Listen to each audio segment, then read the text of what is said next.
History tells us that nothing truly vanishes, that every civilization leaves behind a trace, a ruin, a coin, a word, a scar. But what if that's a lie we tell ourselves to feel safe? What if some societies didn't fade, but evaporated? Not lost to time, but erased from it. No ashes, no whispers, just absence where presence once ruled. In this journey, we're not exploring well-documented collapses or ancient ruins with guided tours. We're diving into the voids, the disappearances so complete they fracture logic itself. Cities that, built without blueprints, empires that ruled without record, monuments that shouldn't exist, and cultures that seem to vanish overnight without war, plague, or migration. Their presence is hinted only by contradiction. The impossible object, the misplaced artifact, the structure with no known builders. Each paradox in this collection is a haunting echo of what was, or might never have been. These aren't just lost civilizations. They are civilizations that unhappened. So get comfortable, dim the world around you, and prepare to drift into the forgotten corners of human existence, where memory fails, evidence fades, and history folds in on itself. Cities die slowly. They crumble into dust, rot beneath soil, dissolve under the rain. Even the mightiest empires leave behind footprints, broken columns, scattered bones, shattered pottery, layers of ash. Time is cruel, but it never forgets. Completely. That's what we've always believed, until archaeologists found nothing. This is the paradox of the city that left no dust. A metropolis large enough to have shaped generations, but so utterly vanished that it left behind no debris, no ruins, no residue, not even the dust of its own collapse.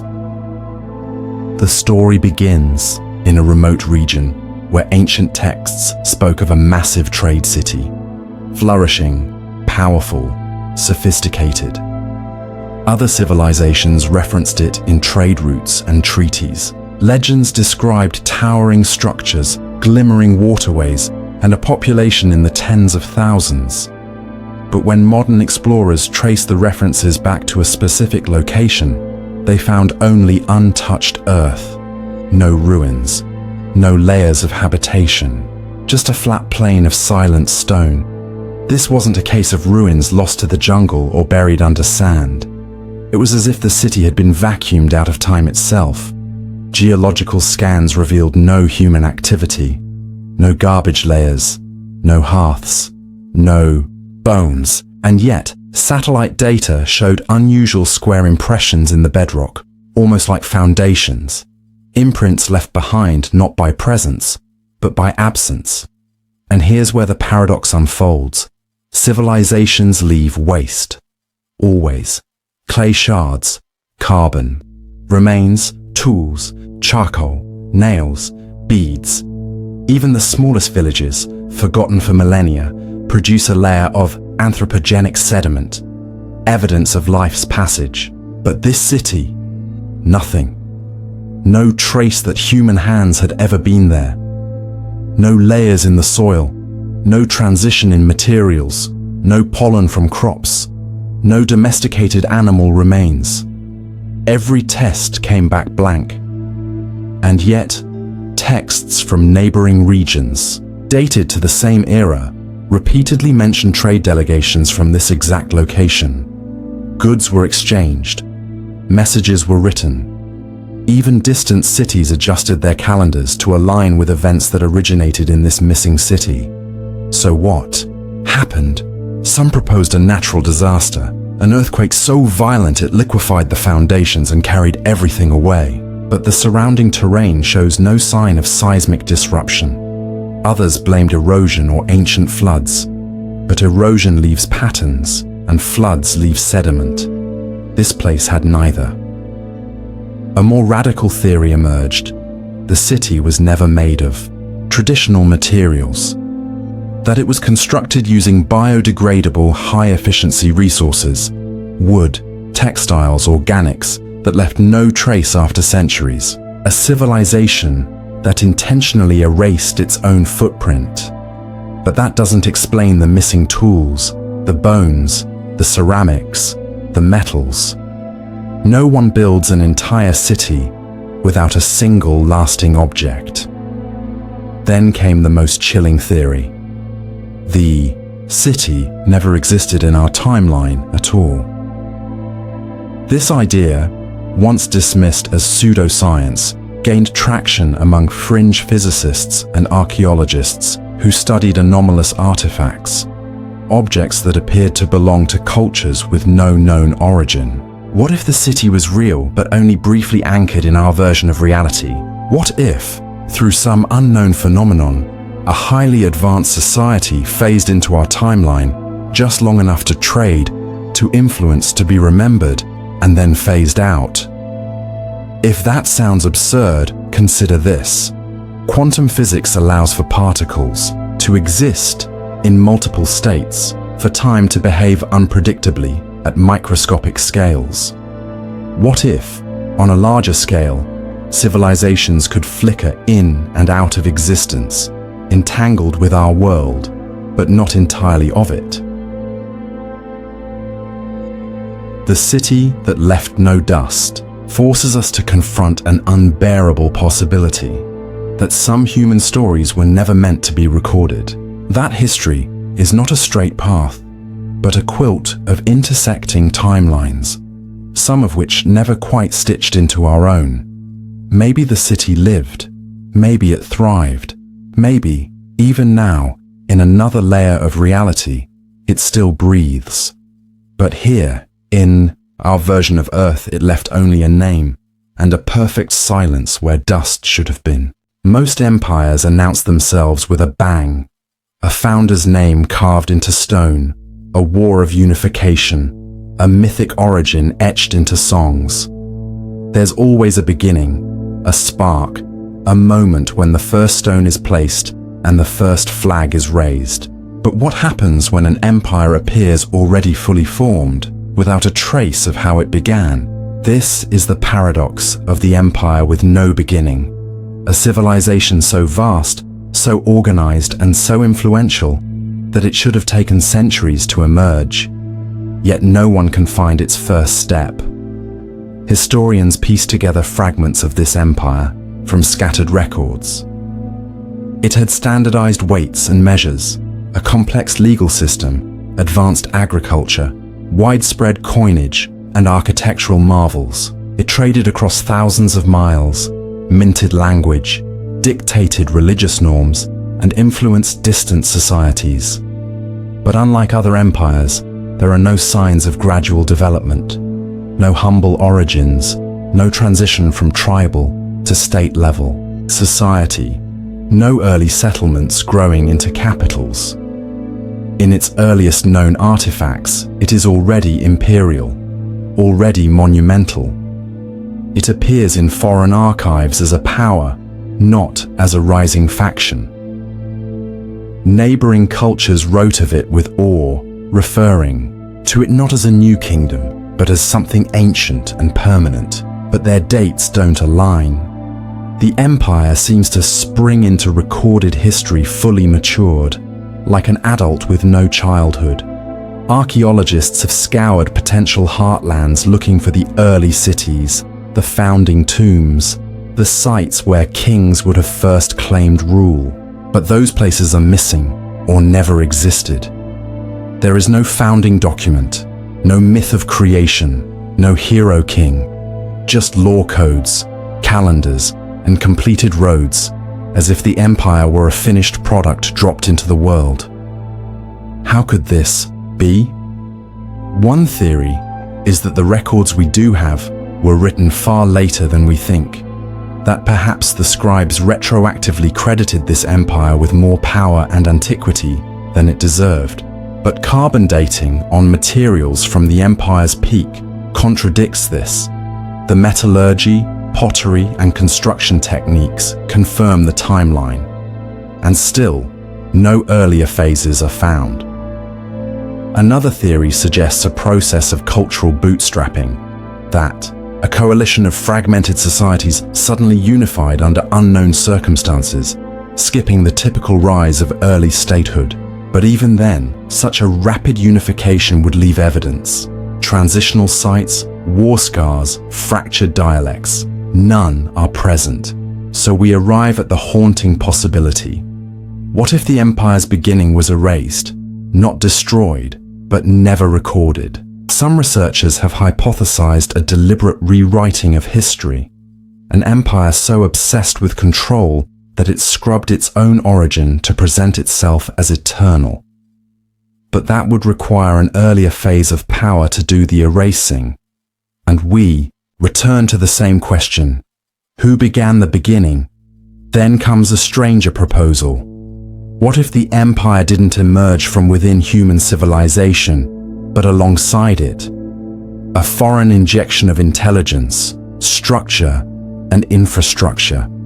A civilization, planted like a seed, already grown. Fringe theorists have linked this to sudden jumps in technology, unexplained similarities between distant cultures, and patterns that defy diffusion. Of course, the mainstream rejects these ideas, but the absence of origin lingers. The records don't begin. They continue as if they'd always been there. The empire, with no beginning, forces us to consider that not all stories start. Some simply are. And in a universe where time may bend, loop, or branch, it's not impossible to imagine that something could arrive before it was ever made. That the first chapter could be missing, not because it was lost, but because it was never written. As the archaeologist steps back from the unmapped ruins and the historian closes the last page of the first known decree, the silence that follows isn't from ignorance, it's from absence. Something is missing, not broken, not buried, but uncreated. Ruins are supposed to be echoes, broken monuments to a former glory, left behind when civilizations fall. They decay with time, are buried beneath dust, and studied by archaeologists who reconstruct the past brick by brick. But what if the ruins didn't come after collapse? What if they were built because of it? This is the paradox of the ruins built after collapse. Structures so ancient in appearance, so evidently degraded, that they're catalogued as remnants of lost civilizations, until someone discovers they were constructed after those civilizations had already vanished. It began with a cluster of sites deep in a desert plateau. Crumbling towers, fractured pillars, stairways leading nowhere. From a distance, they looked thousands of years old, weathered by time, partially reclaimed by the sand. Initial dating efforts confirmed the assumption. Tools used around the site were primitive, even Stone Age in nature. The stones were dry-fitted, no mortar. It felt ancient. But deeper studies, especially through radiocarbon dating of plant fibers embedded in the architecture, revealed something shocking. The ruins were built centuries after the civilization they were attributed to had already disappeared. The society had collapsed. The population had scattered. Trade had ended. Yet someone came back and built ruins, not functioning cities, not temples, ruins, empty staircases, dead-end tunnels, walls with no enclosing rooms, buildings that served no clear purpose. And the most chilling part? Many of these structures were deliberately made to look broken. Stones were cracked during construction. Decorative carvings were intentionally weathered. Some structures were even built with false collapses. Roofs partially caved in, support beams left unanchored. Why would a people emerging from collapse build ruins? Who would construct monuments to failure? One theory is symbolic reconstruction, that survivors of the fallen civilization, living in scattered tribes or small bands, returned to the old homeland and, unable to recreate the complexity of the past, recreated the image of loss. Not a revival, but a tribute. They rebuilt the end, not the beginning. But that explanation falters when you examine the architectural skill. Despite the appearance of ruin, the construction shows advanced planning. Hidden geometry, astronomical alignments, acoustic designs. These were not crude attempts. They were sophisticated works masquerading as debris. And that raises the deeper question: were they ruins at all? Some researchers now argue that these sites were never meant to be inhabited. They were ceremonial. They were staged decay, ritual spaces meant to invoke the memory of collapse. In this view, ruin wasn't a sign of failure, it was sacred. The breaking down of the world was mythologized. These sites weren't about rebuilding, they were about remembering the fall. But here's where the paradox tightens. Among these ruins are inscriptions written in scripts no longer used during the time they were supposedly constructed. Language that had been dead for generations was carved with perfect precision. Not approximated, not misunderstood, used fluently. As if the builders were either scholars of a forgotten age or remnants of it. This leads to an eerie possibility that the collapse wasn't complete, that a pocket of knowledge survived somewhere, hidden, isolated, unchanged. And when they emerged, they didn't try to rebuild the world they'd lost. They built memorials to it, in the form of ruins, a civilization mourning itself by building decay, or perhaps something more disturbing. What if the ruins weren't meant for the living? What if they were messages, not for their time, but for ours? Deliberately planted fragments designed to be found in the future. A performance of antiquity meant to trigger wonder, confusion, and fear, like an echo sent forward through time. Not of what was, but of what someone wanted us to believe had been. The ruins built after collapse remind us that history can be manipulated not just by omission, but by design. That not all ruins are the past's leftovers, some are the future's puzzles. And in these broken stones, what we interpret as decay may in fact be intention. Languages are supposed to evolve slowly. They adapt, fracture, spread. Words shift in meaning, dialects emerge, entire branches bloom into new tongues. But they do so over generations, leaving trails, inscriptions, translations, borrowed terms. There's always a lineage to follow, always a trace. Unless, of course, the language doesn't just die, but erases itself. This is the paradox of the language that spoke itself silent. A language that was once widely spoken, referenced in surrounding cultures, used in trade and ritual, yet no examples of it remain. Not a single sentence, not one complete inscription. Only records of its absence, and the strange effect it seemed to have on everything it touched. The first evidence came from a ring of ancient coastal cities, known for their elaborate architecture, maritime skill, and influence across a wide territory. Archaeologists found monuments, trade goods, and tools that clearly belonged to the same cultural sphere. But while symbols and scripts were carved into temples and tools, the writing never repeated. There was no discernible pattern, no decipherable structure. It was as if every sentence, every word, was deliberately unique. Linguists were baffled. Without repetition, language becomes impossible to decode. You can't match symbols to meaning when every phrase is a one-time cipher. Initially, it was thought that each city had its own dialect, or that decorative carving had been mistaken for writing. But deeper investigation revealed a darker truth. These people were indeed writing, but in a system designed to eliminate itself. Each inscription followed a complex set of grammatical rules that made decoding almost feasible. But just before patterns could be recognized, they would collapse. Syntax shifted mid-carving. Sentence structures contradicted earlier examples.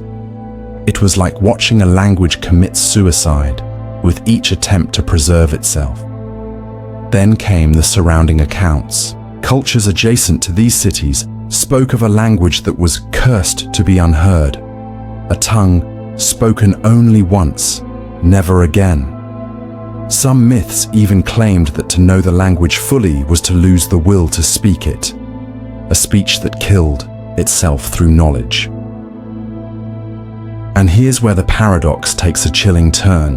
Archaeologists uncovered ceremonial tablets, seemingly religious in nature, that appeared to encode instructions for writing, but warned in pictographs against repetition. The act of copying phrases was forbidden. In this society, to repeat a message was to strip it of its sacredness. Language was viewed not as a tool for communication, but as an act of creation. Once performed, it was never to be done again. So what happens to a civilization where nothing is said more than once? The culture becomes impenetrable. No legacy can survive. No translation can occur. Over time, the language decays, not through neglect, but through obedience. It followed its own rules to extinction. This wasn't a language that faded. It was a language that chose to disappear, that saw permanence as a kind of profanity. Even the spoken versions, it seems, were governed by taboos against repetition. Oral traditions didn't preserve it. They unraveled it. Every telling of a myth was required to be different from the last. Every speech was a final act. And so, the civilization vanished without leaving a voice. No one can read their prayers. No one can decipher their contracts. Their poetry, their records, their history, all swallowed in a sea of symbols that forbid translation. Some have speculated that this linguistic self-destruction was a defense mechanism. That the culture once faced an existential threat, conquest, surveillance, corruption, and responded by building a system that refused to be remembered. Others believe it was a philosophical decision, that permanence was illusion, and only the ephemeral deserved to exist. But perhaps the most unsettling theory is that they believed language itself was dangerous. That meaning, when fixed, becomes decay, that only the fleeting can be free.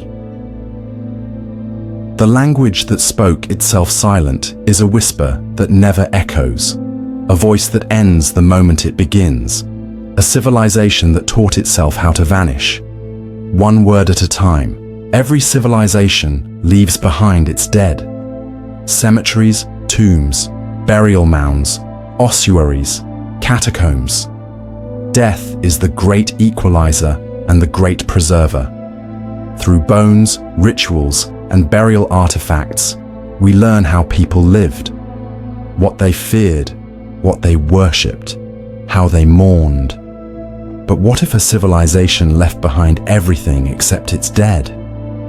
This is the paradox of the kingdom without corpses, a society with roads, dwellings, tools, art, and even battlefields. Yet not a single confirmed human remain.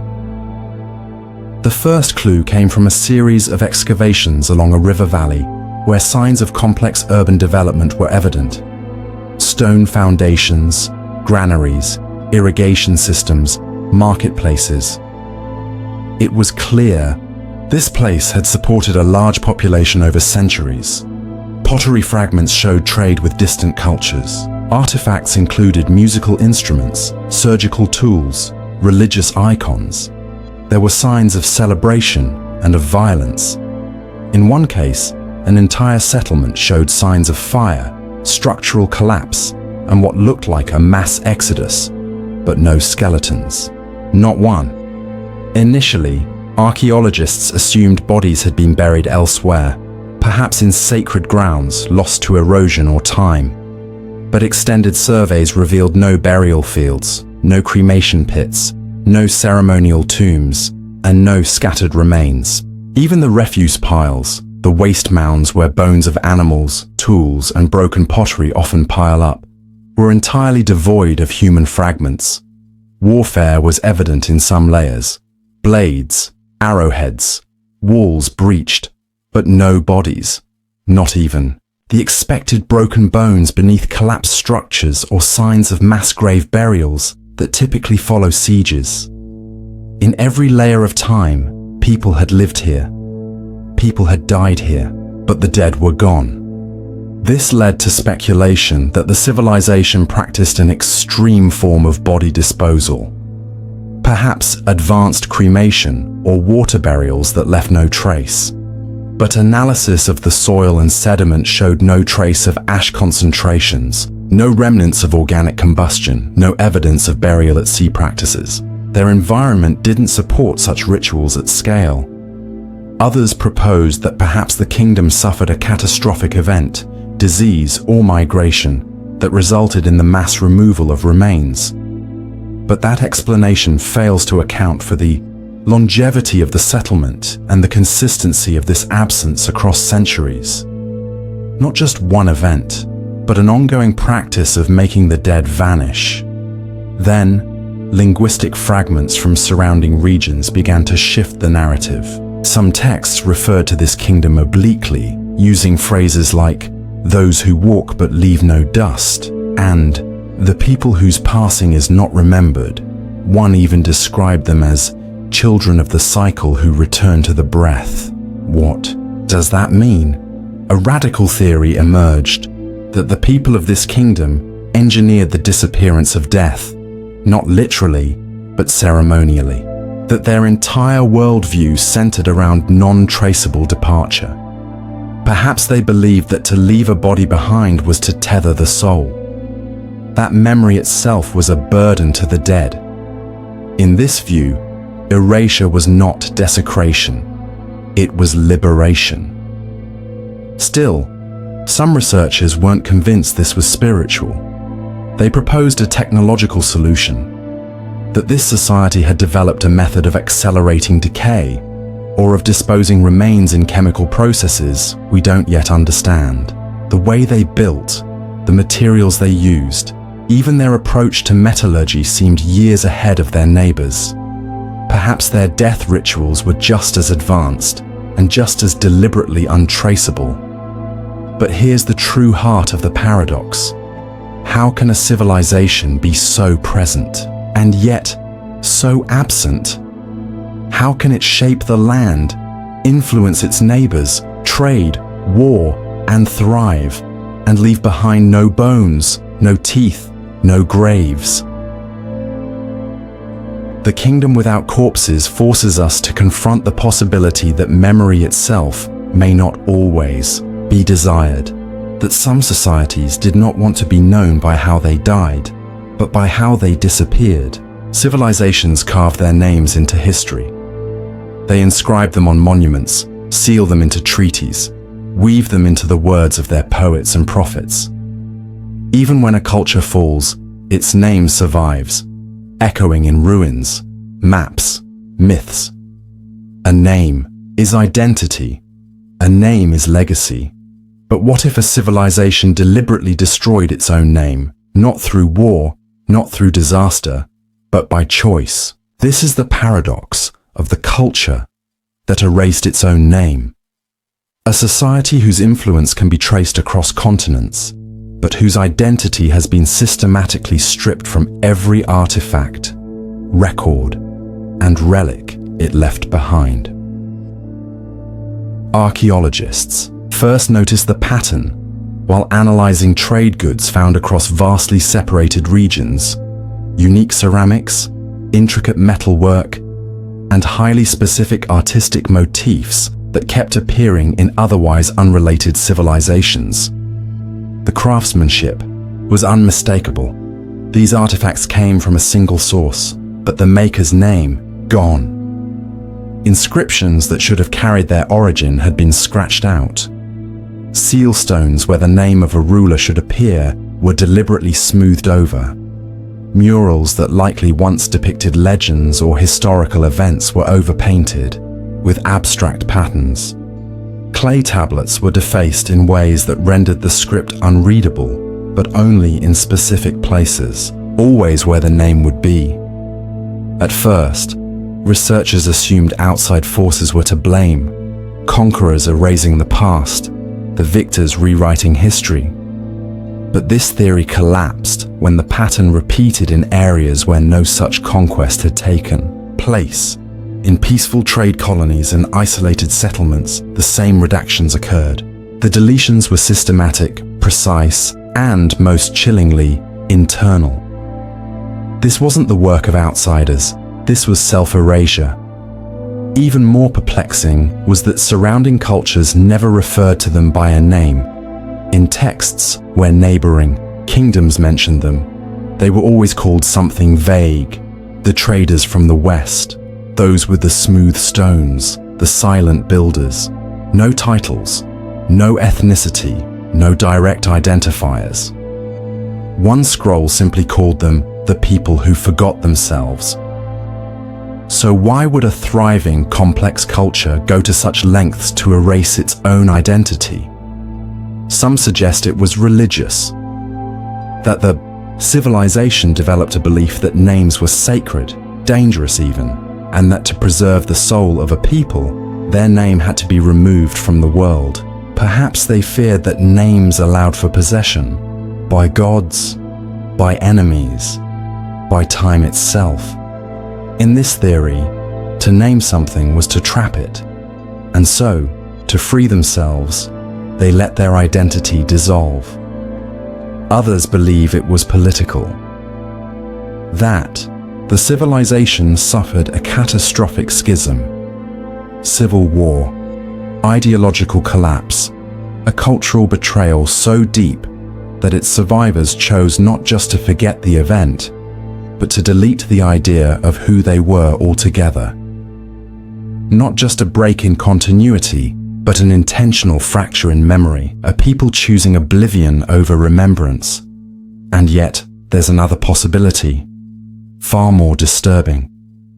What if the culture didn't just erase its name, but never had one?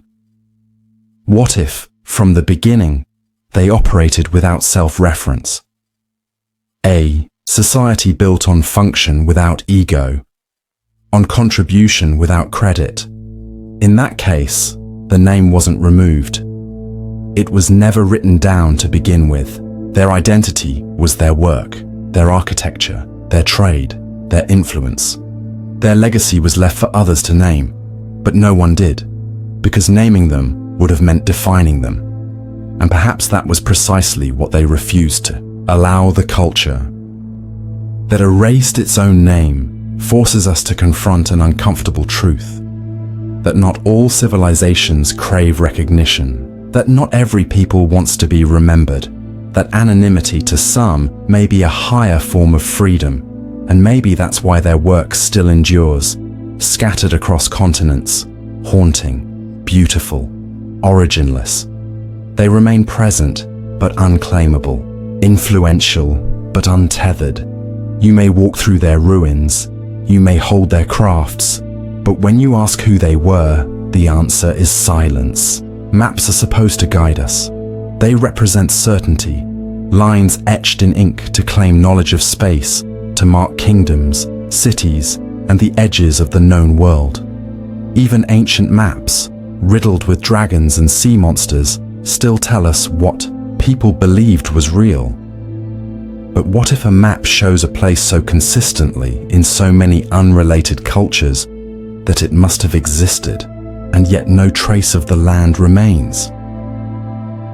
This is the paradox of the map that lost its land, a territory drawn, recorded, named and traded with for centuries, and yet no geological evidence of its existence can be found. It started, innocently enough, a study of maritime trade routes from several ancient civilizations. On tablets, scrolls, carvings, and even temple walls, A certain landmass kept appearing, roughly the same shape, roughly the same location, always located just beyond the known boundaries of other empires. It was depicted as lush, rich in resources, and deeply spiritual. It had a name too, but not a consistent one. Each culture called it something different, yet phonetically they all sounded eerily similar.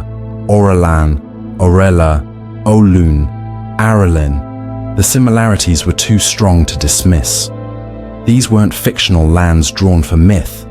They were referenced in navigational charts. Trade manifests listed goods from this place. Metals not found locally. Spices with no botanical equivalent in surrounding regions. And carvings made from a deep blue stone not found in any known quarry. Kingdoms even mark diplomatic exchanges. With it, envoys sent and received, treaties inscribed, festivals held in its honor. And then came the problem. When modern researchers triangulated all the references and placed the landmass on current maps, they found water, deep ocean, no islands, no submerged tectonic shelf, no geological evidence that land had ever existed there at all, not even the trace outline of a sunken continent. Initially, theories emerged of a catastrophic flood, a sunken island, perhaps an Atlantis-like collapse. But advanced bathymetric scans ruled that out. There were no submerged mountain ranges or shelf plateaus large enough to support such a landmass. Whatever had been there, if anything, hadn't simply sunk. It had been scrubbed clean from the surface of the Earth. Then things got stranger. In one set of records from an inland empire hundreds of miles away, the mysterious land was listed as a pilgrimage site, described not as an exotic locale, but as a place that could be reached through ceremony, not travel. This was echoed in another tradition, where the land was said to move with the heart of the seeker. Was it a metaphor, a spiritual vision, or something more literal? Some researchers began to propose a radical theory that this place did exist, but not in the way other lands do. It may have been real, but not fixed, a territory that appeared under specific conditions or at specific times, a temporal land, not anchored in geography, but in cycles, consciousness, or energy. In this model, the maps weren't wrong. They were just drawn in moments when the land was accessible. When it wasn't, the ocean returned. There were also strange alignments.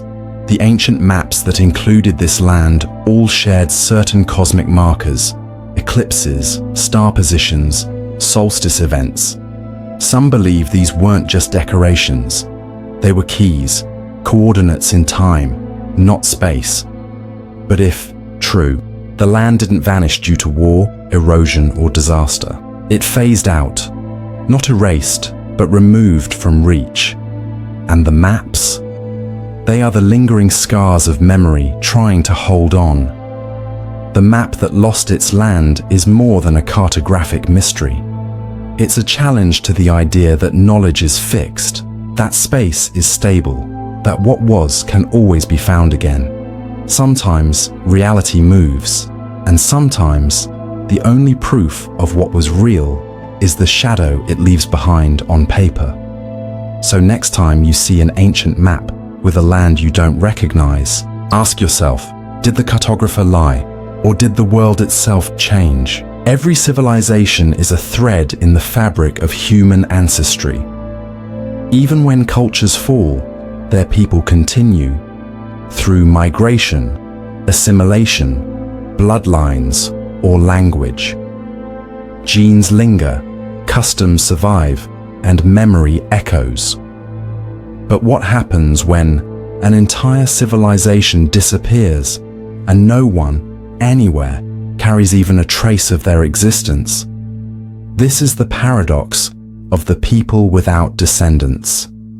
A thriving society confirmed by archaeological evidence, yet one that left behind no genetic, cultural, or linguistic legacy. A people who lived, built, and vanished, as if they were never born in the first place. Their settlements were first discovered in a high-altitude basin, surrounded by impassable ridges. Dozens of stone structures, residences, granaries, ceremonial sites suggested a population of thousands. Radiocarbon dating placed their peak at roughly 3,500 years ago. Their architecture was distinct. Low, flat-roofed buildings with complex drainage systems and an unusual aesthetic motif. A spiral carved into nearly every wall. What stood out immediately was their isolation. There were no nearby contemporary civilizations, and yet they possessed advanced metallurgy, domesticated crops, and signs of long-distance trade. Who taught them? Who traded with them? There were no answers, only evidence that they had achieved a high level of development entirely alone. But isolation can explain a lot. What it can't explain is what followed. When researchers tested remains found at the site, teeth, bones, hair fragments, they expected to match them to known human haplogroups. Instead, the results were baffling. The DNA didn't align with any neighboring populations, past or present. It showed no shared markers with indigenous groups from surrounding regions. No signs of interbreeding, no ancient connections, no descendants. It was as if this population emerged, thrived, and genetically dead-ended.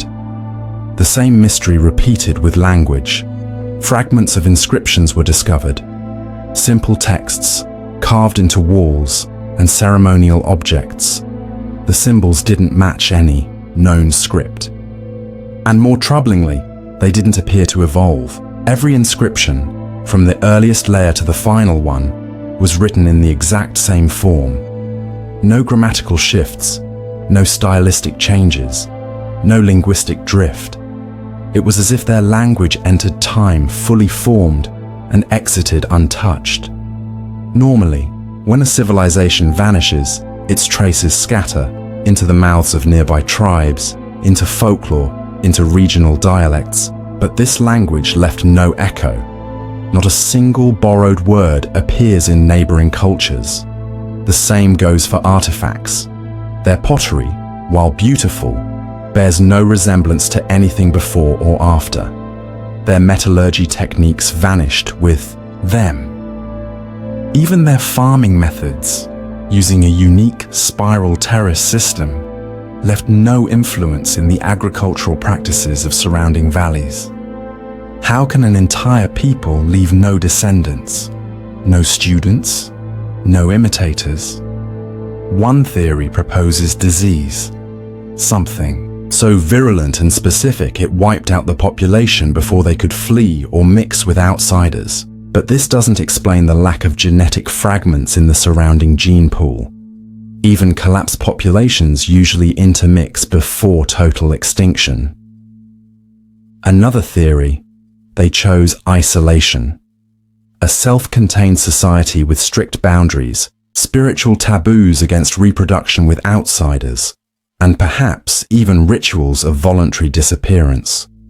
Some oral traditions from distant regions whisper of a people of the spiral who sealed their blood and closed the circle. Cryptic, poetic, and unsettling. Then comes the most haunting possibility, that they were not a civilization that came from somewhere, but one that appeared fully formed, an anomaly in the human timeline. A short-lived experiment in intelligence or consciousness that never fully integrated into our global story. An offshoot, a branch that budded and was pruned. The people without descendants force us to question how we define continuity. We assume the past must flow into the present, that ancestry is a river. But what if some rivers run underground? Or worse, evaporate before reaching the sea? They lived. We know that.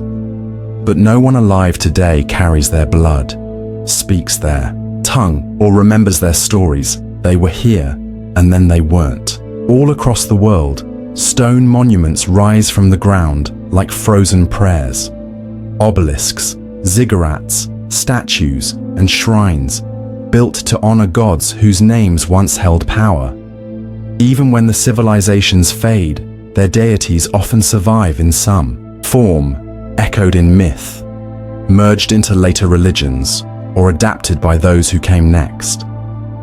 But what happens when the gods themselves are forgotten? Not replaced, not renamed, but entirely erased, leaving only their altars behind. This is the paradox of the monuments to forgotten gods. Sacred sites with no known mythology, no legends, no surviving oral traditions. Only structures too intentional to be random and too silent to explain themselves. It began with the discovery of a hilltop complex, a ring of colossal carved stones arranged with precise astronomical alignment.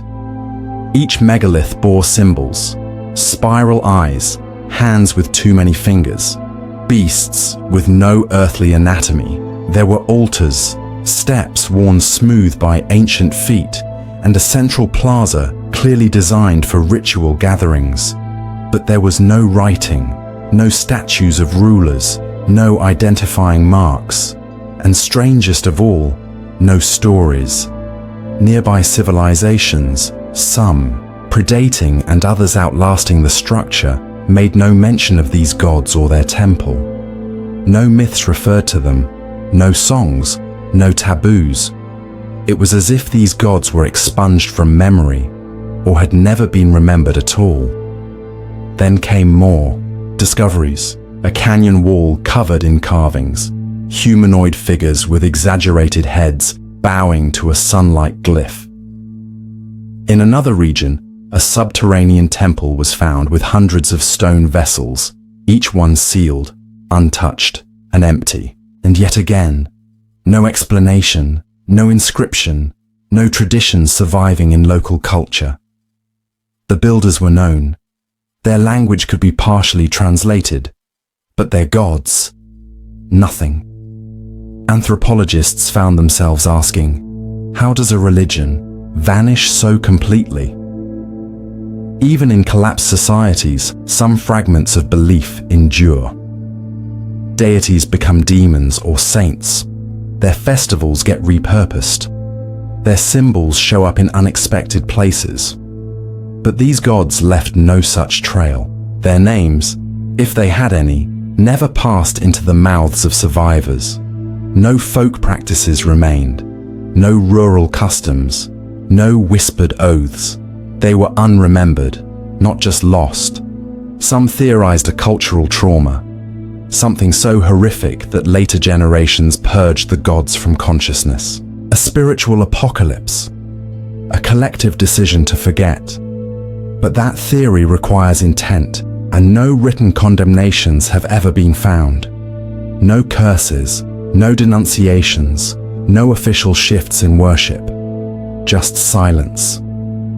Another theory suggests these weren't gods in the traditional sense, but entities that were never anthropomorphized or personalized.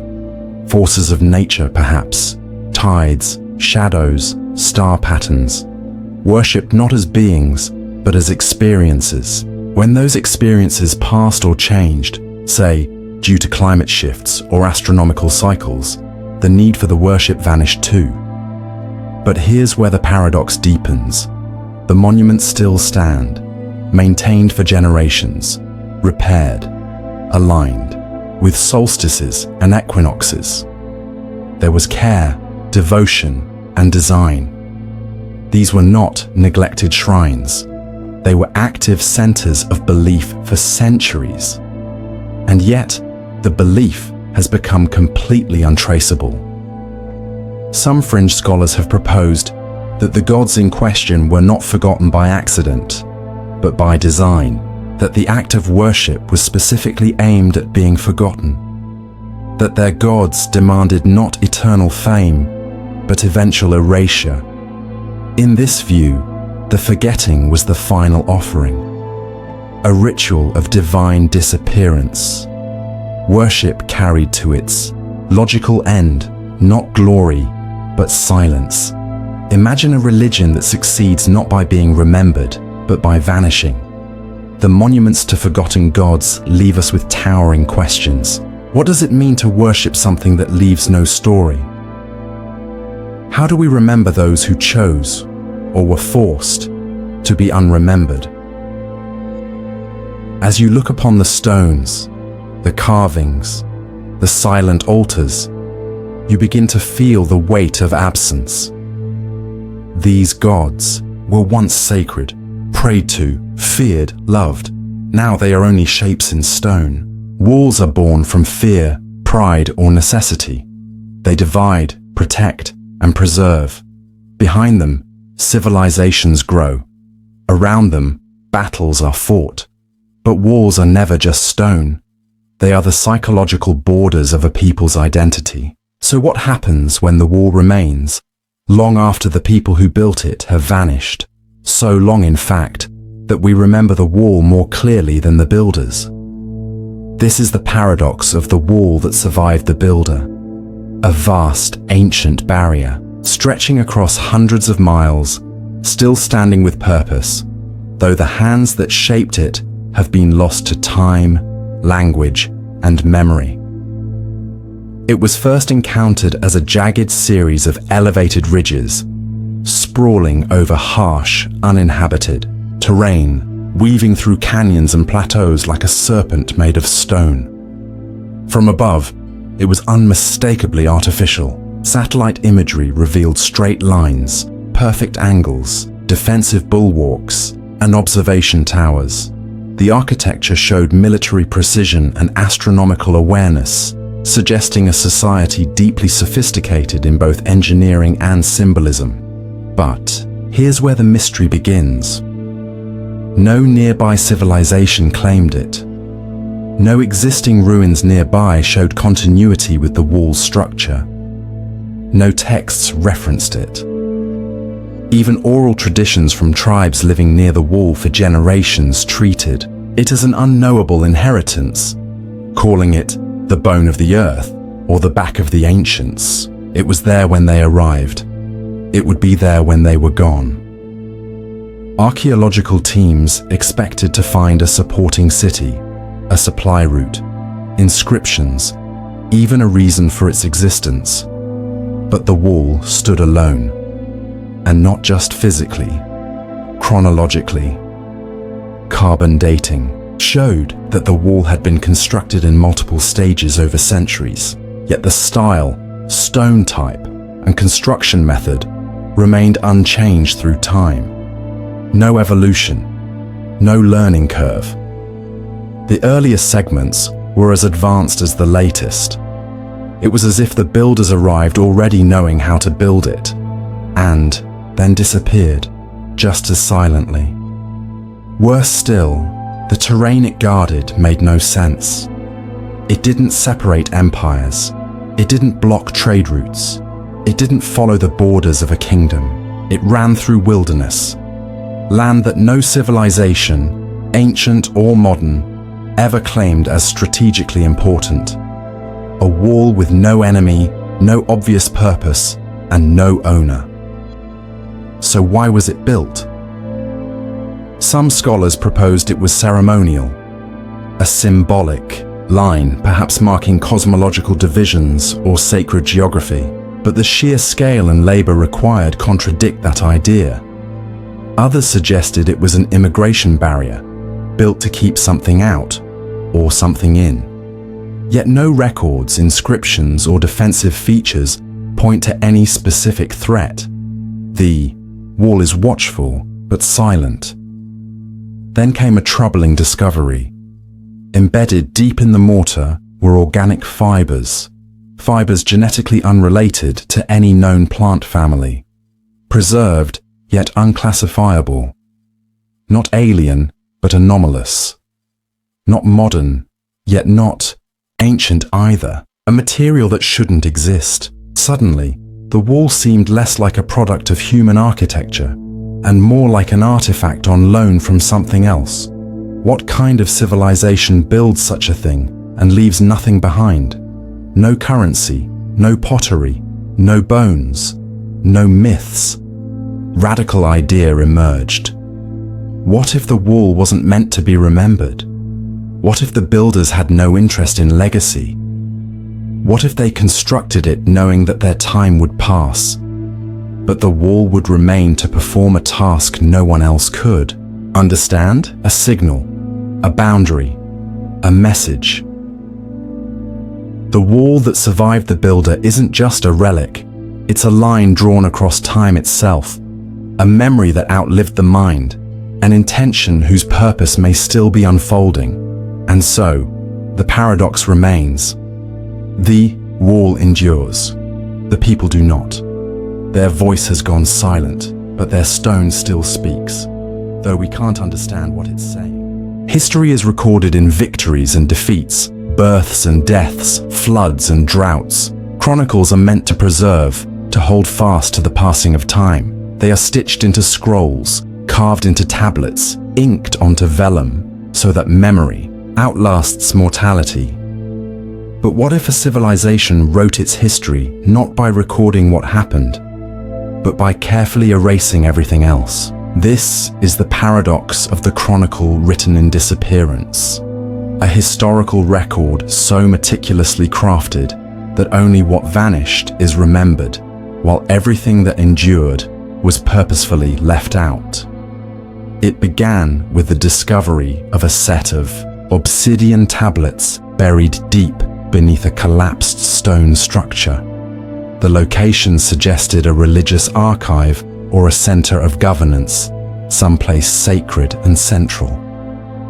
Each black tablet was mirror-polished and engraved with microscopic precision. The characters etched not by chisel or ink, but with an unknown heat-based tool. At first glance, the tablets seemed blank. But when held at an angle, under certain frequencies of light, the writing became legible. And it wasn't a record of events. It was a record of disappearances. Each entry was a name, a date, and a phrase, forgotten, washed away, turned to air, never spoken again. Names of rivers, cities, families, songs, line after line of absence. An entire civilization chronicling not what it had, but what it lost. Anthropologists were stunned. It wasn't just a list of natural disasters or wartime casualties. It was systematic, poetic, like someone had curated non-existence as a form of remembrance. This wasn't mourning, it was ritual. Over time, more entries were translated and patterns began to emerge. The language was recursive, phrases nested within each other, timelines overlapping, pronouns shifting. Some entries referred to concepts that didn't seem to exist. The year that unoccurred, the festival of the last unnamed day, the law of erasure. Entire pages were filled with paradoxical phrases. The mountain that fell upward, the house that unbuilt, its builder, the mother whose child erased her. It was not simply a chronicle, it was a manual of forgetting. One entry stood out. It referenced the deliberate disappearance of an entire city, by name, by structure, by memory. The city wasn't destroyed. According to the tablet, it was withdrawn from time. And then, nothing more. No record of who lived there, what it was called, or why it was removed. Linguists noticed something else disturbing. The grammar of the Chronicle was constructed around negation. It wasn't a language designed to describe the world, it was designed to delete it. Verbs were structured to cancel out nouns. Subjects dissolved into tenses that reversed themselves. It was a language made to unmake. But the paradox goes deeper. The more researchers read, the less they could verify. Items mentioned as gone began to vanish from nearby sites. Artifacts catalogued in museums, traced directly to those in the tablets, began to go missing. In one case, a researcher returned to a field site to find the entire foundation of a once documented village gone, replaced by undisturbed earth. Photographic records remained. GPS coordinates matched, but the physical presence had vanished, as if rewritten by the very record meant to describe it. Was this merely coincidence, or was the Chronicle doing exactly what it was meant to do? Some scholars now believe the tablets weren't written as a memorial, but as a mechanism, that their true function wasn't to preserve history, but to collapse it, that perhaps this civilization believed memory was dangerous, or that the past itself could become malignant if left unchecked, and so they wrote a history designed not to be read, but to be forgotten. And by discovering it, we interrupted that silence. The Chronicle written in Disappearance asks an impossible question. What if a civilization's greatest achievement wasn't what it built, but what it erased? Perhaps they knew something we don't. Perhaps forgetting is not a failure of history, but its final form. Tombs are supposed to hold the dead. That's their purpose, to enclose, to honor, to preserve. Inside are bones, ashes, treasures, and silence. Through tombs, the living remember the lost. Through death, memory gains permanence. But what happens when the tomb is there, sealed, sacred, unbroken, yet entirely empty? This is the paradox of the tomb with no body, a structure unmistakably built as a burial chamber, adorned with the symbols of grief, sealed with care, protected for centuries, but containing no remains, no offerings, no trace of the one it was meant to hold. It was first found beneath a mountain shelf, hidden behind layers of limestone and thyme. A narrow passage led to a chamber so precisely carved that the air inside had not shifted in millennia. Its walls were lined with inscriptions, elegies, titles, a genealogy of a single ruler referred to only as the last crown. The artistry was stunning, the materials rare. This was no ordinary burial site. It was a monument to a figure of enormous power.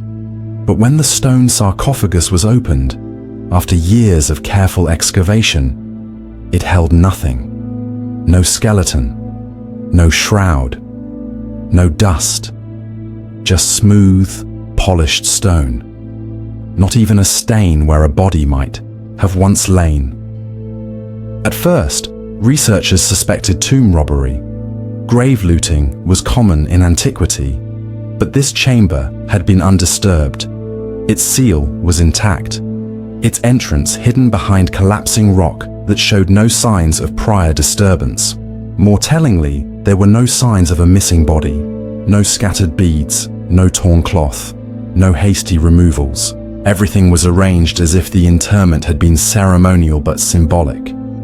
Other tombs nearby, belonging to lower status individuals from the same culture, contained bones and burial goods. This wasn't a society that buried empty caskets. So why build the most elaborate tomb they had ever made for a body that was never placed inside? One theory suggested it was a cenotaph, a symbolic tomb meant to honor someone whose body was lost. But if so, the inscriptions would typically mention that. In this case, every word on the wall spoke of presence, not absence. Here lies the last crown. Let none disturb what remains. The breath now silent beneath the mountain. These weren't metaphors. They were declarations. So where was the body? Some believed it had never died, that the empty tomb was part of a larger ritual, a transition, not an end. A legend recovered from nearby ruins spoke of a ruler who refused the ground, who rose into stone without decay. Perhaps the culture believed in bodily ascension, or in a transformation that left no corpse behind. But no religious text or practice confirmed this. It was an isolated myth, unsupported, and yet strangely fitting. Another possibility was far more unsettling, that the act of being buried required no death, that this society reversed the equation, that a tomb didn't hold the deceased, but created their absence. The ceremony wasn't about honoring the dead. It was about removing someone from reality. Some translated inscriptions seem to support this eerie idea. One line read, "He who enters the tomb becomes memory." Another, "The living are erased here, so the world may remain balanced." Were these metaphors or descriptions of a practice beyond our comprehension? There is also a philosophical interpretation that the tomb represents the paradox of power, that the greatest rulers are remembered not through what they possessed, but through what they withheld. The tomb, in this view, was never meant to house a body.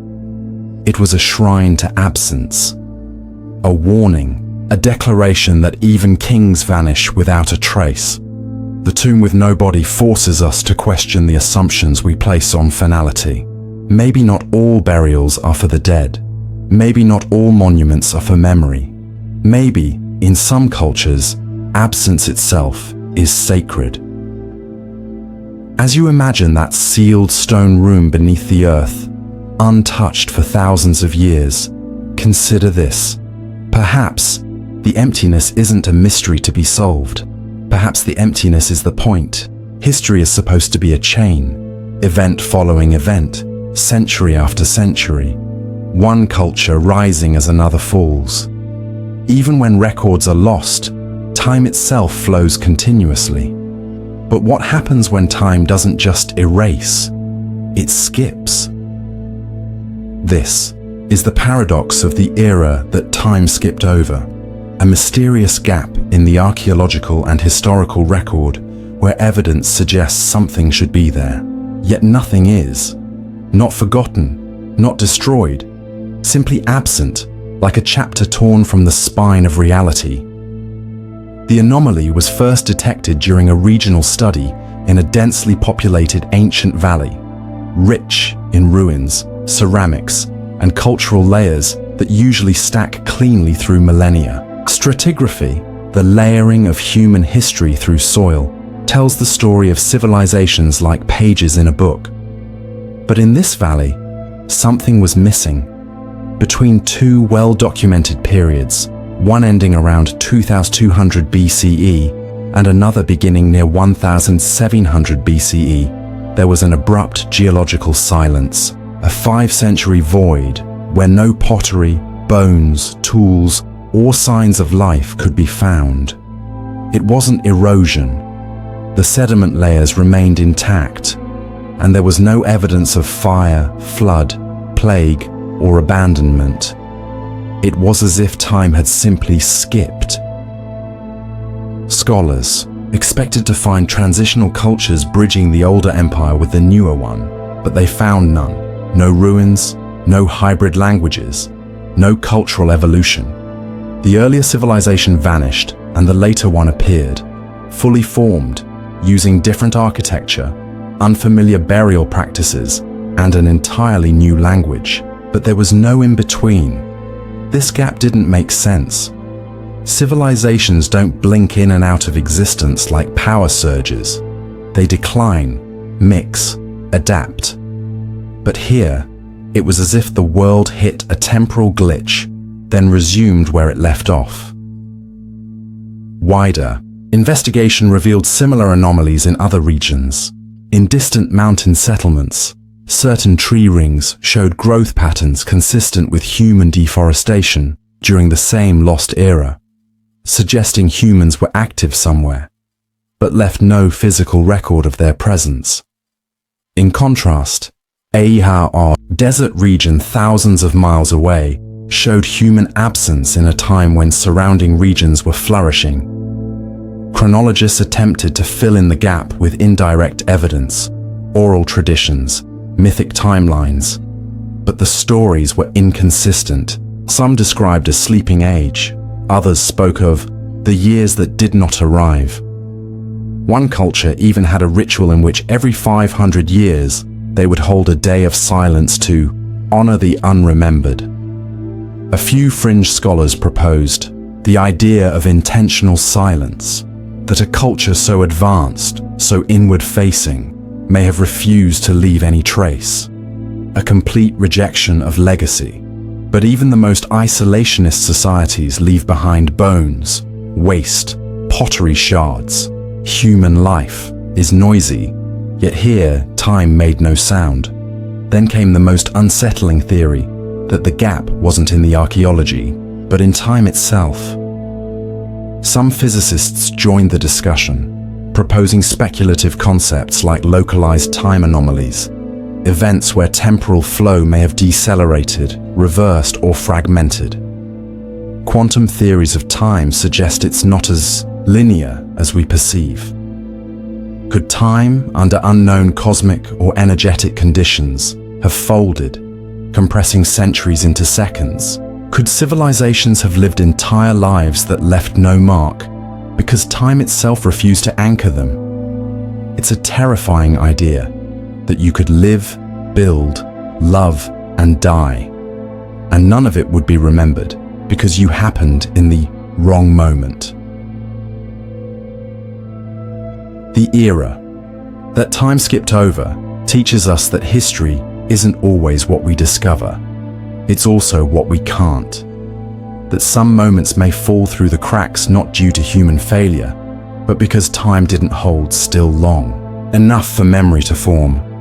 Maybe those civilizations weren't lost. Maybe they were never meant to be known, or stored buried in any layer corresponding to the time of the so-called war. And yet, something changed. Before the alleged war, there were thriving societies, interconnected, expanding, expressive. Afterward, those same societies were smaller, quieter, inward-looking. Art became more abstract, architecture more defensive, languages fragmented. Entire regions turned inward, as if traumatized, but with no visible cause. What happened? Theories ranged from environmental catastrophe to plague, but pollen records, climate data, and burial trends didn't support those ideas. Disease leaves mass graves. Climate change alters flora. Neither was evident. What was left was a strange, terrifying gap. The psychological aftermath of war, without the war itself. Some proposed that the war was fought with weapons designed to leave no evidence. Chemical, sonic, or even psychological weapons advanced beyond our comprehension. Not tools that burned cities, but ones that erased will, that unraveled minds, that left people alive, but changed. If so, then the war wasn't about territory or resources. It was about unmaking civilization itself. One disturbing pattern supported this. In every culture that referenced the war, a consistent phrase appeared. The walls still stood, but none returned. Temples remained untouched, but were never used again. Cities still stood, but became ghost towns.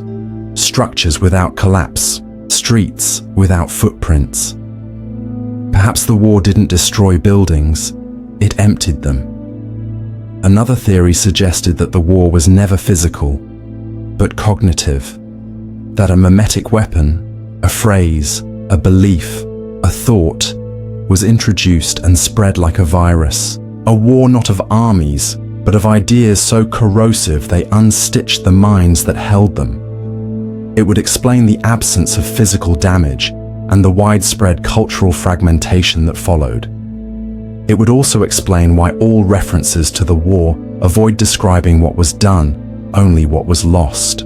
Then there's the unprovable hypothesis that the war occurred in a folded version of history, one that happened and then unhappened. A war waged through timelines, erased retroactively. The scars were there until they weren't. But that raises a haunting question. If a war happens and reality rewrites it out of existence, what remains? Fear, silence, change without cause, a cultural phantom pain. The War That Left No Scars asks us to consider that not all violence is physical, and not all destruction leaves ruins. Some wars may end not with cities burning, but with memory quietly, folding in on itself, leaving behind only inexplicable absences and the quiet reshaping of human history. You will not find this war in the ground. You will not see it in the stones. But if you listen closely, you might hear it in the silence between ages. War always leaves a mark.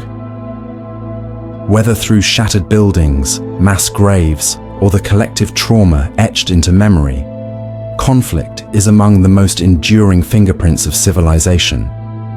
Even the faintest battles leave behind scars, arrowheads in the soil, fractures in bone, ash in the sediment, and legends passed down like warnings.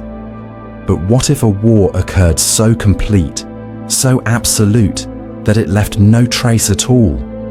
This is the paradox of the war that left no scars, a battle referenced across distant sources, spoken of with fear and awe, yet which left behind no ruins, no weapons, no damage, and no visible impact on the land it supposedly engulfed. The first signs of the war came not from the battlefield, but from scrolls found in 3 different regions, each written in unrelated languages, each describing the same event. They all referred to a great silence, a shattering of voices, or a night without return. Not myths, but recorded chronologies. One spoke of 40 days of thunder without wind, another of the sky bleeding but the earth unbroken. The stories agreed on certain facts. Entire cities vanished, rulers abdicated or disappeared, and trade routes were abandoned overnight. Yet archaeologists found no wreckage, no fortifications burned, no bones bearing weapon marks, no siege remnants, not a single arrowhead, helmet, or sword buried in any layer corresponding to the time of the so-called war. And yet, something changed. Before the alleged war, there were thriving societies, interconnected, expanding, expressive.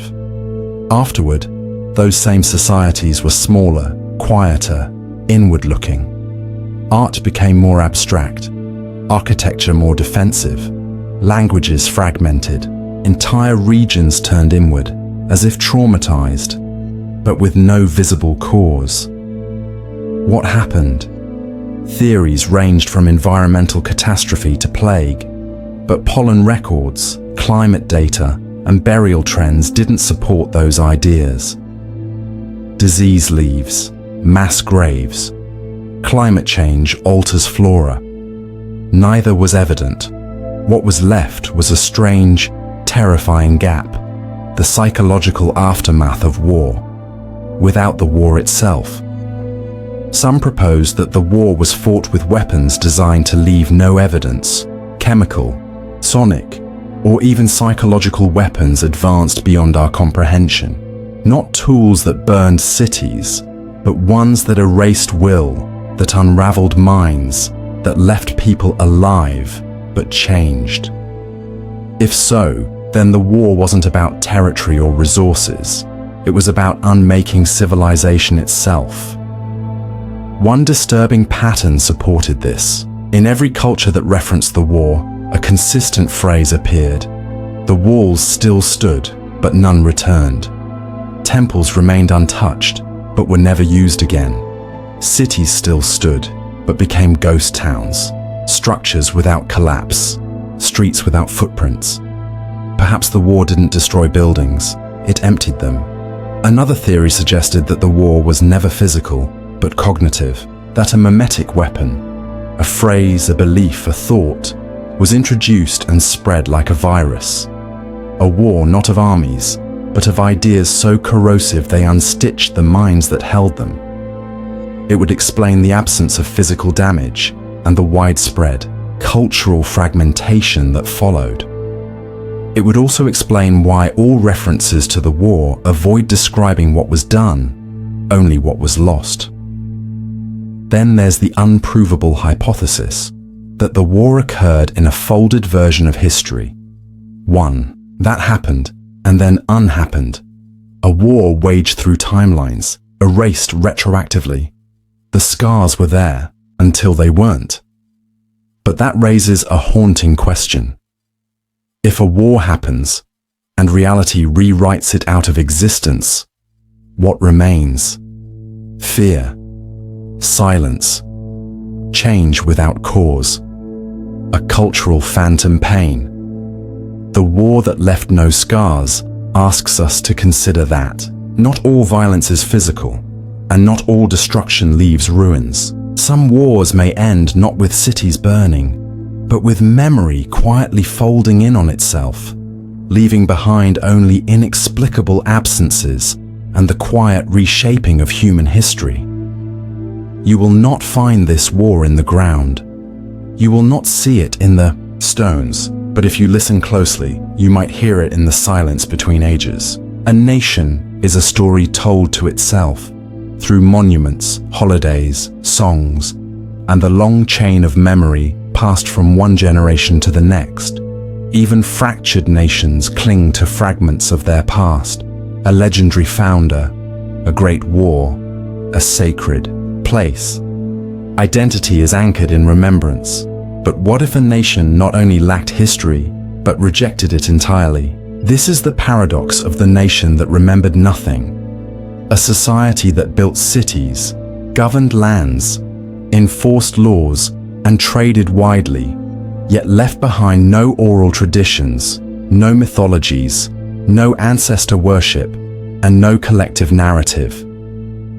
It functioned for centuries, without memory. The evidence began with a sprawling city ruin nestled in a highland basin. The layout showed clear planning, central courts, administrative buildings, marketplaces, and residential zones. Their infrastructure included aqueducts, public storage systems, and an intricate road network. This was not a primitive settlement.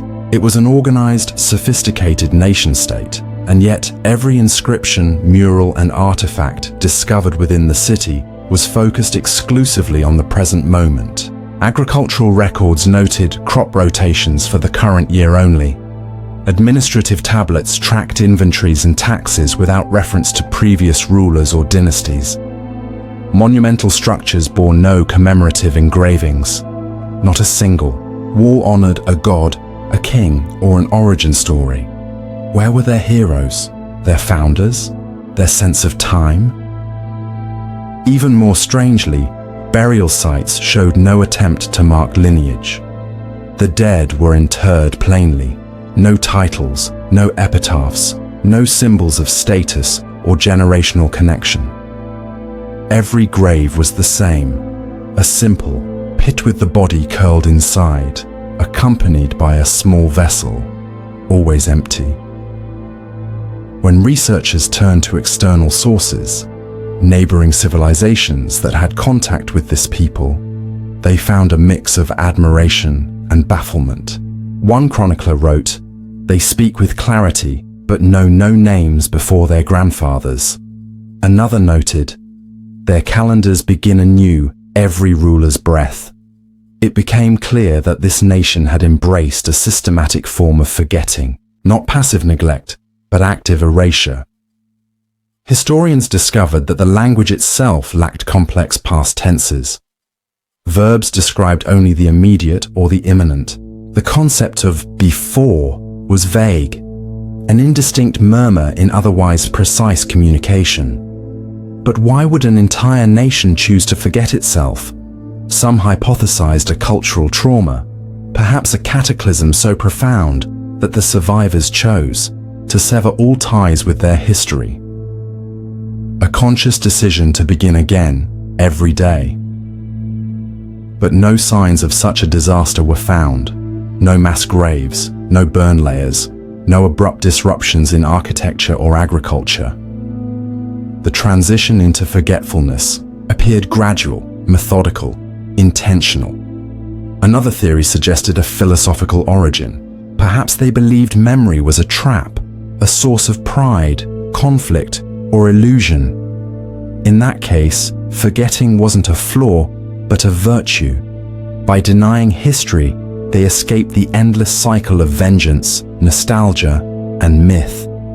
They became free to shape each day anew. Supporting this theory was a phrase discovered repeatedly in surviving writings. The past is the breath that does not return. It wasn't mournful, it was mantra. This nation didn't just forget, they found peace in forgetting. But that creates a paradox. How does a society thrive without continuity? How does it maintain knowledge, policy, or law without anchoring it in precedent? The answer may lie in their emphasis on systems over stories. Rather than rely on lineage or tradition, they built governance around the present efficiency of process. Rules were rewritten as needed. Authority passed through consensus, not heritage. Leadership wasn't inherited, it was performed. Still, one haunting detail remains.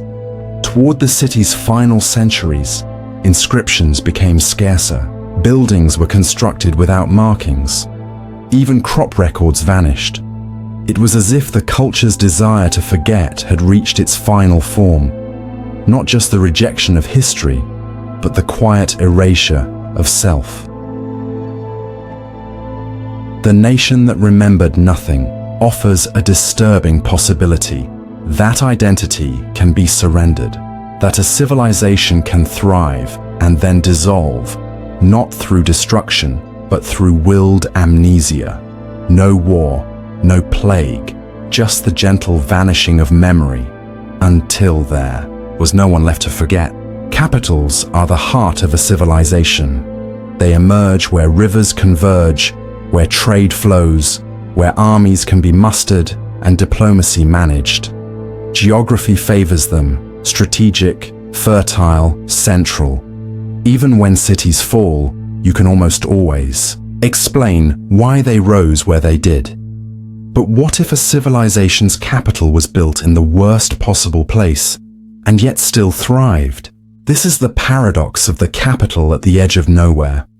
A vast, powerful urban center constructed in a region so remote, so harsh, so utterly inhospitable, that no known logic can explain why anyone would build there. And yet, for centuries, it flourished. The ruins were discovered in a barren expanse of salt flats and canyons, miles from water, surrounded by seismic fault lines, subject to scorching heat by day and freezing temperatures by night. There were no known roads leading to it from other settlements. The terrain was jagged, crumbling, and devoid of arable land. To reach the site even now requires aerial survey and long treks across hostile ground. And yet, the capital had been immense monolithic towers, sophisticated plumbing, elevated walkways and heat-resistant structures. Everything suggested a central seat of governance and ritual. It wasn't an outpost, it was the nucleus, records from distant cultures, written in tablets and scratched into temple walls, refer to it with reverence. They called it the center that stands alone, or the throne behind the winds. Pilgrims, traders, and dignitaries reportedly journeyed to it, bearing gifts and offerings, but no surviving maps marked its location. And that's where the paradox deepens. There is no evidence of a trade route, no caravan paths, no worn tracks, no intermediate way stations. Nothing connects this capital to the rest of its world. It is both central in function and geographically cut off from everything. Why? Some suggested that the environment has changed, that once rivers flowed nearby, or the region was fertile, but geological data refutes this. The land has remained harsh and remote for tens of thousands of years. Others proposed that it was a religious center. That hardship was the point, and that only the devoted would endure the journey. But no clear markers of pilgrimage routes have ever been found. Then came stranger theories. One suggested the capital was never meant to be found again, that it was built intentionally at the end of the world, not to facilitate rule, but to disappear once its time was done. Another idea posited that the city wasn't built for people at all, but for observation. Astronomical alignments in the structures suggest a fixation with sky patterns that could only be seen clearly in this exact empty place. Perhaps it was a calendar city, a cosmic observatory, a throne not for rulers, but for time. More radical still is the hypothesis that the city's location was chosen not for practical reasons, but for energetic ones. Geomagnetic anomalies in the area suggest unusual readings, shifts in the Earth's magnetic field, higher than normal radiation bursts, and unexplained electronic interference. Perhaps the ancients built there because the land spoke, not with fertility, but with power. But none of this solves the logistical issue. How did people survive here? How did they transport goods, maintain infrastructure, or feed a population? No clear aqueduct system exists, no farmlands. And yet the city had multi-story architecture, a standardized writing system, and permanent housing. People didn't visit, they lived there.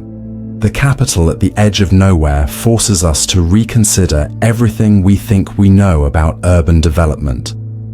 Maybe this city wasn't built on convenience, but on deliberate distance. A civilization that wanted its power hidden, protected, or even abandoned once it had served its function. And perhaps that function was never meant for us to understand. The capital didn't fall to war, or famine, or collapse. It simply vanished. Its pathways were never marked. Its reach was never visible. And now it sits in silence, forgotten, not because it failed, but because it succeeded in being unreachable. History usually begins with a cause, an event, a discovery, a person. Something happens, and the ripples extend forward through time.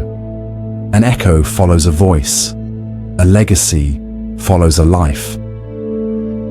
But what if we encounter the echo, and the source is gone? What if what remains is not the beginning, but the aftershock of something that no longer exists? This is the paradox of the echo that buried its source, a pattern of influence, architecture, philosophy, and design that shaped entire regions, yet leads back to a cultural void, a civilization that somehow shaped the world, but left behind no origin, no trace of itself, and no explanation for how it came to be.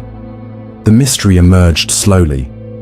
At first, archaeologists in distant locations noticed odd parallels. Temples thousands of miles apart built to the same mathematical ratios, creation myths that spoke of identical numbers of days, gods, and ages.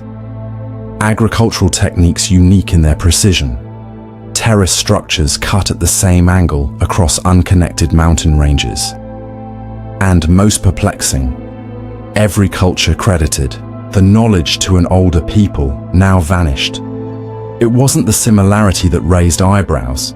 It was the direction of influence. The advanced practices didn't appear to have evolved organically in each society. They arrived suddenly as gifts or inheritances from outsiders. But every trace of those outsiders is gone. Their name? Unknown. Their language? Unrecorded. Their art? Unrecovered. And yet their echoes are everywhere. One civilization referred to them only as the givers. Another called them those who turned back. A third, more poetic, named them the wind before the dawn. The only thing these references agreed on? The source of knowledge departed before it could be remembered. This isn't the story of a lost city. It's the story of a lost origin, one so thoroughly erased that it survives only in what it changed. Researchers tried to trace the lineage backward.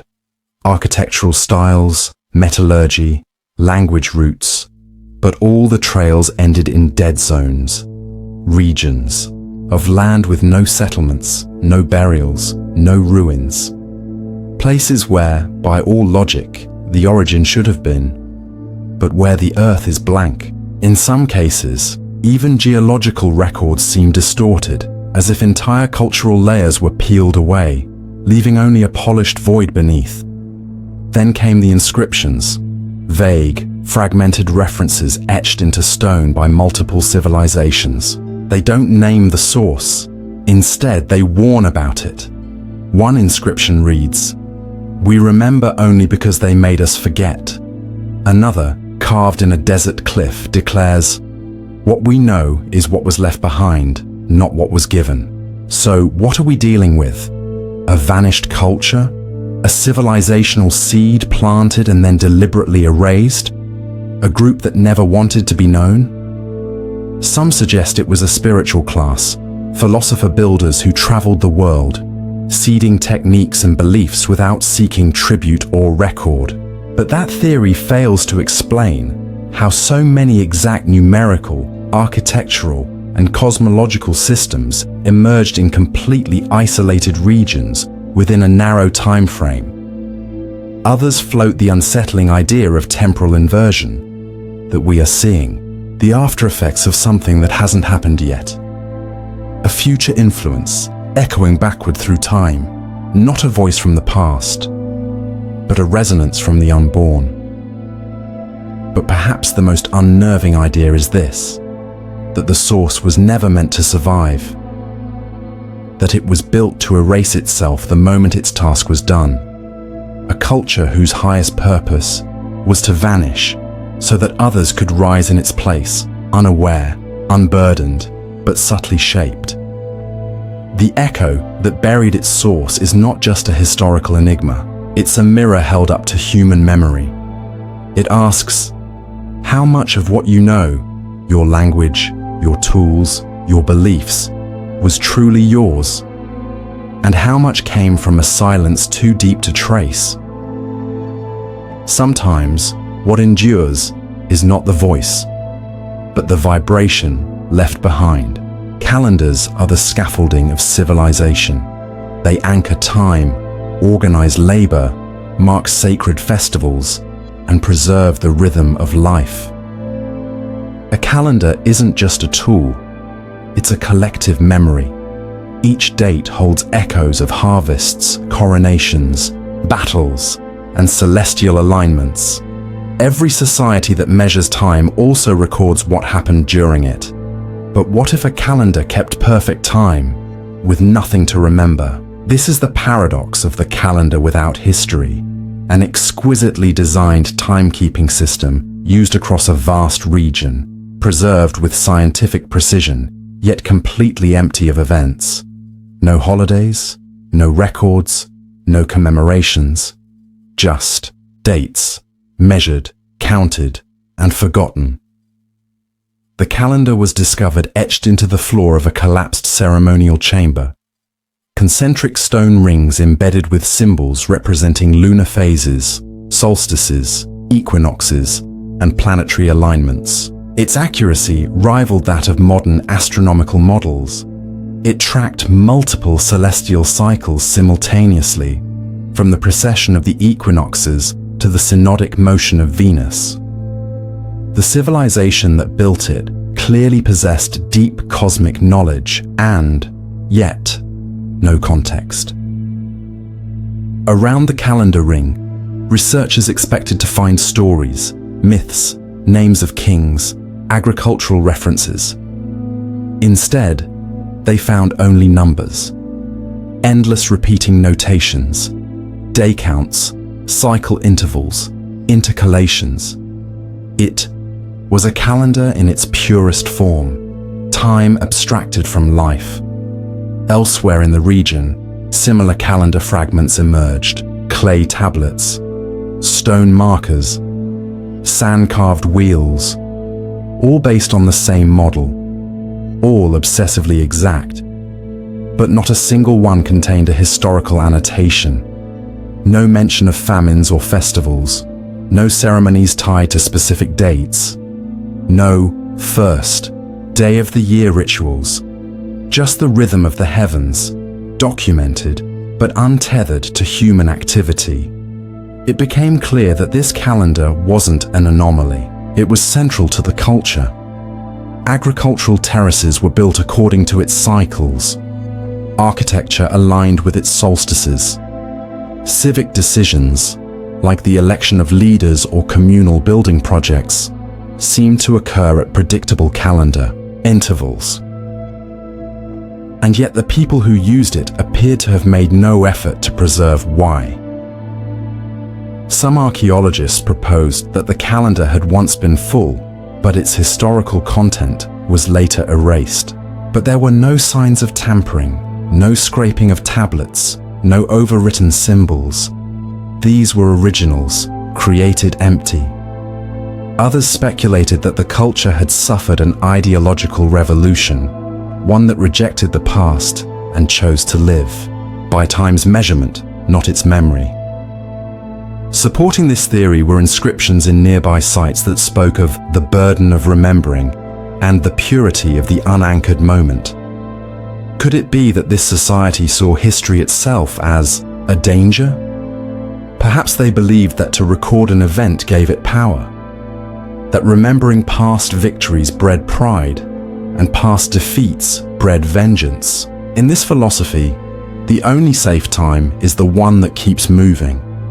The calendar wasn't meant to recall, it was meant to erase. A more metaphysical theory emerged, that the calendar wasn't about time at all, but about containment, that the culture believed something ancient, something destructive, lived in history itself, that if you charted the heavens but avoided documenting earthly events, you could live alongside time without falling victim to its traps. It's a haunting idea, a society that looked at the stars, measured the sky, marked the passage of days, but refused to remember what happened during any of them. The calendar, without history, isn't just a strange artifact, it's a contradiction of human nature. We mark birthdays, build monuments, tell stories. We tether our identity to what came before. But this civilization chose to live in rhythm, not in remembrance. Maybe they feared history, or maybe they transcended it. Either way, they left us. Nothing to recall, only the mechanism of time ticking on, perfectly, silently. Origins are supposed to come first. Every civilization, every myth, every lineage begins with a starting point, a founding event, a divine act, a moment that marks the beginning of the story. Even in legends, the origin is sacred because it explains everything that followed. But what if the origin doesn't come first? What if a civilization's beginning was written after it ended? This is the paradox of the origin that came after the end, a people whose myths, origin stories, and founding texts were composed not at their birth, but after their disappearance. It began with the discovery of a massive underground library beneath a ruined city, believed to have fallen 1,000 years before its earliest known written records. The city itself, crumbling towers, irrigation, canals, and fortification walls had long been thought to predate writing in the region. No carvings, no tablets, no documents had ever been found in the main settlement. Then, in a collapsed cavern beneath the city, researchers uncovered what can only be described as a deliberately buried archive. Dozens of sealed stone containers held scrolls, tablets, and intricately carved panels. These were pristine, preserved by dryness and darkness. At first, the discovery was celebrated as a breakthrough in understanding the culture's early years. But when the texts were translated, confusion set in. The documents weren't about the city's final days. They weren't histories, warnings, or eulogies. They were origin stories, myths of how the civilization was founded, its great ancestors, its first laws. the emergence of its language, its divine purpose. These texts didn't mourn the past, they described the beginning, but the material evidence proved the society had already collapsed long before the documents were created. Radiocarbon dating confirmed it. The archive was newer than the ruins above it. How could a civilization write its own origin after it ceased to exist? Some argued that these were descendants, later peoples reconstructing what they believed had come before. But the style, language, and material matched no known successor cultures. These writings were composed in a form of the language that predated every known derivative. The grammar was more complex, not less. The stories more structured. It wasn't a simplification. It was a refinement.